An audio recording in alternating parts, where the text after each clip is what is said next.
کیونکہ یہ جو ہمارے مدر پدر آزاد بیوروکریسی ہے نا، اس کو ایک سسٹم کے تحت لانا بہت ضروری ہے. جو ہماری آرمی کی سیکیورٹی ایجنسیز کی جو طریقہ کار ہے وہ یہ ہے کہ اگر وہ ملک سے باہر جانا چاہیں تو ان کے لیے NOC بہت ضروری ہوتی ہے.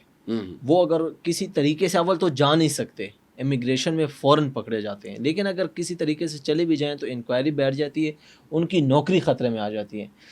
اسی طرح سرکاری ٹیچر بھی اگر ہے نا تو وہ بھی NOC لے کر جاتا ہے باہر ملک. ایون عمرہ کے لیے جا رہے ہیں نا تبھی وہ ادارے سے اجازت لے کر جائے گا اپنے متعلقہ ڈپارٹمنٹ سے. لیکن ہمارے، میں نے کیوں لفظ کیا مدر پدر آزاد، کہ یہ اتنے مدر پدر آزاد ہیں کہ قوم کا پیسہ لوٹ کے قوم کی دولت اپنے ساتھ لے جاتے ہیں، سیلف ویلتھنگ کرتے ہیں، پھر دوسری کنٹریز میں نیشنلٹیاں بھی حاصل کرتے ہیں اور جائیدادیں بھی بنا لیتے ہیں.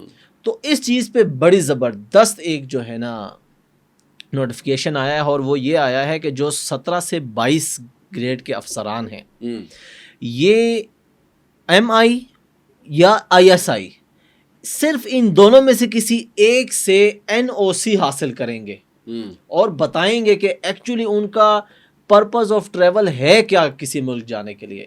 وہ پھر ISI سے تو کوئی جھوٹ نہیں بول سکتا، MI سے تو کوئی جھوٹ نہیں بول سکتا. اس ساری کی جب فار ایگزامپل NOC مل گئی کہ جی آپ متعلقہ ملک میں جا سکتے ہیں، پھر اس ملک میں پہنچنے کے بعد اس ملک کی جو ایمبیسی ہے، پاکستان کی ایمبیسی ہے اس ملک میں یا ہائی کمیشن ہے، ٹھیک ہے، وہاں پر ڈیفنس اتھارٹی کے پاس حاضری دینا لازمی ہے کہ جی میں یہاں پر آ گیا ہوں، اب میں فلانی جگہ پر ہوں اور یہ میری ایکٹیویٹیز ہیں، تاکہ ان کے اوپر نظر رکھ سکیں کہ actually what they are doing.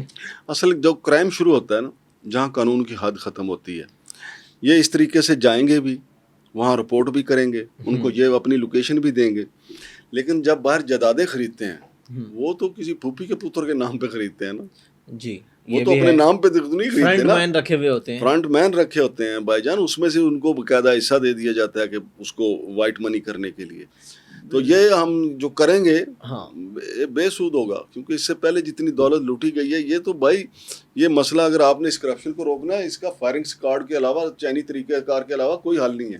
اچھا مانگر صاحب، میں ذرا سا پر امید اس لیے ہوں نا کہ آپ صرف آج سے 10 سال یعنی ایک دہائی پیچھے چلے جائیں.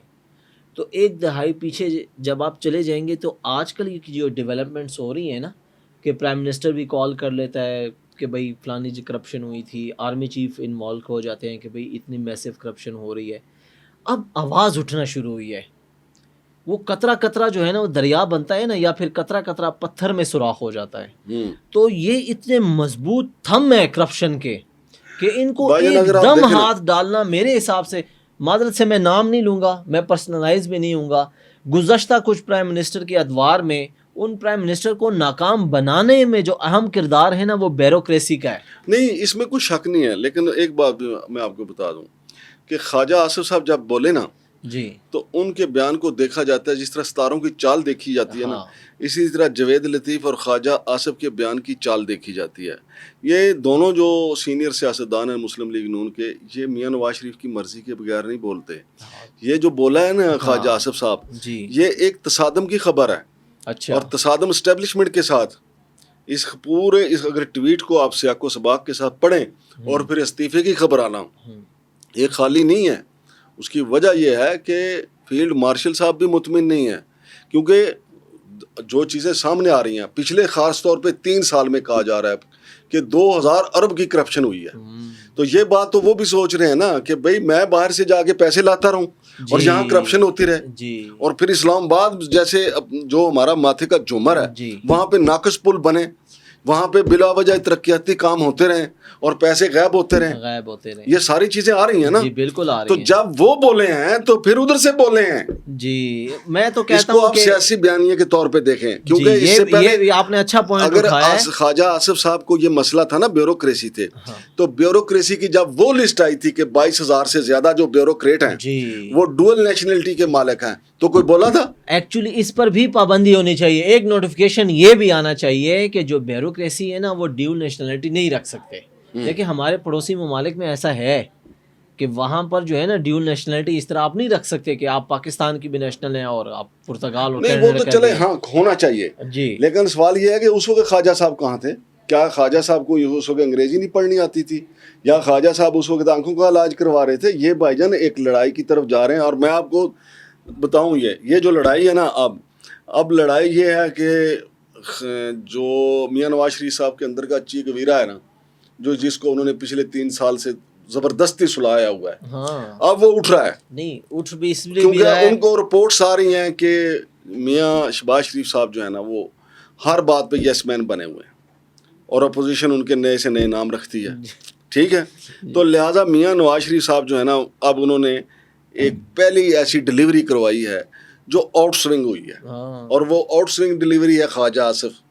ورنہ خواجہ آصف کو کیا کون سا بیوروکریٹ اب انہوں نے کہا کہ جی ایک بیوروکریٹ نے باہر جا کے 4 ارب میں اپنی بیٹی کی شادی کی ہے وغیرہ وغیرہ بزدار دور حکومت کا انہوں نے ذکر کیا ہے. تو 4 ارب روپے کا انہوں نے ذکر کیا کہ 4 ارب روپے لگا دیا گیا. ماشاء اللہ. اچھا یہ تو کئی اور سیاستدانوں کے حوالے سے بھی کہ انہوں نے بیرون ملک جا کے بیٹیوں کی شادی کی. نہیں سیاستدان پہ تو ہم الزام بھی لگا سکتے ہیں نا کہ فنڈ کھا گئے قومی خزانے کا. ہاں جی یا بیوروکریسی اتنا 4 ارب روپے اگر انہوں نے خرچ کیے ہیں تو پچھلے 4-5 ارب سیو بھی تو کیا ہوگا نا. اب میں جس کے پاس ٹوٹل رقم ہی 4 ارب ہو وہ 4 کے 4 ارب تو نہیں خرچ کرے گا, سیونگ بھی تو کچھ رکھے گا. تو ایک بیوروکریٹ 21-22 کا اگر افسر ہے زیادہ سے زیادہ تو اس کے پاس کہاں سے 4 ارب آ گیا کہ وہ بیرونی ملک جا کے بہرحال یہ تو دیکھیں نا اس نے خواجہ آصف صاحب سے پوچھے نا کہ ان کو اب یہ چیزیں کیوں یاد آ رہی ہیں. اس لیے آ رہی ہیں کہ میاں نواز شریف صاحب نے مری میں بٹھا کے ان کو بریفنگ دی ہے کہ میاں کہ خواجہ صاحب ایتھے گیند کرانی. ہاں نواز شریف صاحب گزشتہ کئی دنوں سے جو ہے نا مختلف خلیجی ممالک کے جو سفارتکار ہیں جو ایمبیسیڈرز ہیں ان سے بھی ملاقاتیں جاری رکھے ہوئے ہیں اور وہ بھی مری میں. اور مجھے اب یہ بھی لگ رہا ہے کہ کہیں ایسا نہ ہو کہ فیلڈ مارشل صاحب جو ہیں اب وہ پینترا ہی بدل دیں. اور یہ تو ہم نے ماضی میں بہت بار دیکھا ہاں ہے جی وہ اچانک سے کچھ بھی ہو سکتا ہے, پینترا بدلا جا سکتا ہے. بہت شکریہ جناب ایس بنگش صاحب.